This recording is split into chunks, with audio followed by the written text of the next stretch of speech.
আয়োজকবৃন্দ, উপস্থিত তরুণরা, উপস্থিত অতিথিবৃন্দ, সাংবাদিক ভাই বোনেরা, আসসালামু আলাইকুম।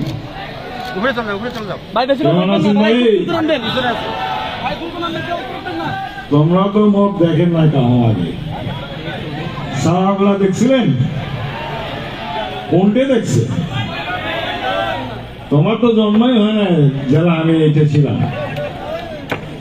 তোমরা ভাইরা এখানে যারা আসছেন বয়স কত হবে? 20, 18, 16, 18 বছর তো আমরা দেশেই ছিলাম না ভাই। মন তো শাড়ি দেওয়া লাগবে। তো অনেক কিছুই আপনারা দেখেন না, অনেক কিছুই তোমরা দেখো না, কিন্তু তার মানে এই না যে তোমাদেরকে ছোট করছে।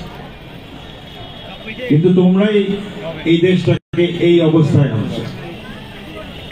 এই তরুণদের জন্য আজকে যে আমি মনে করেছিলাম জীবদ্দশায় হয়তো বা দেশে ফিরতে পারবো না, এই তরুণদের জন্যই আজকে সেটা সম্ভব হয়েছে। আজকে আমরা জীবদ্দশায় আমরা মনে করেছিলাম বেগম জিয়াকে মনে হয় আমরা হারিয়ে ফেলবো। আজকে তরুণদের জন্য এবং বিএনপির সংগ্রামের জন্য, বিএনপির 16 বছর সংগ্রামের জন্য আজকে উনি মুক্ত। আজকে আমাদের দেশ বাক স্বাধীনতা ফেরত পেয়েছে। এরকম একটা অনুষ্ঠান করার আমরা চিন্তা করতে পারতাম না। তারা ভীত ছিল, আমরা ভয় পেত।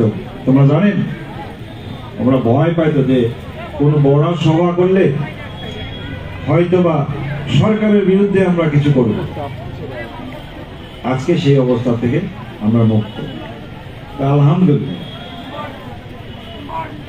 আমি তোমাদের একটা ছোট গল্প পড়তে চাই। তোমরা যেহেতু সবাই শিক্ষার্থী,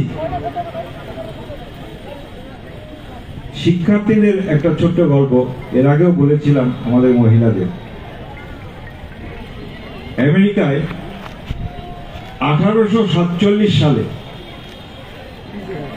ছোট্ট একটা বাচ্চা, থমাস তার নাম, জন্ম হয়েছিল। বাচ্চাটাকে তার মা স্কুলে দেয়।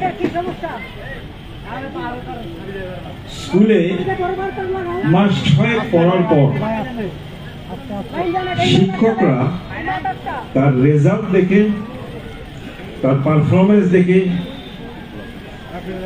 তারা অসন্তুষ্ট হয় এবং তার মা বাবার কাছে চিঠি লিখতে বাধ্য হয় এবং চিঠি একটা লেখে। চিঠি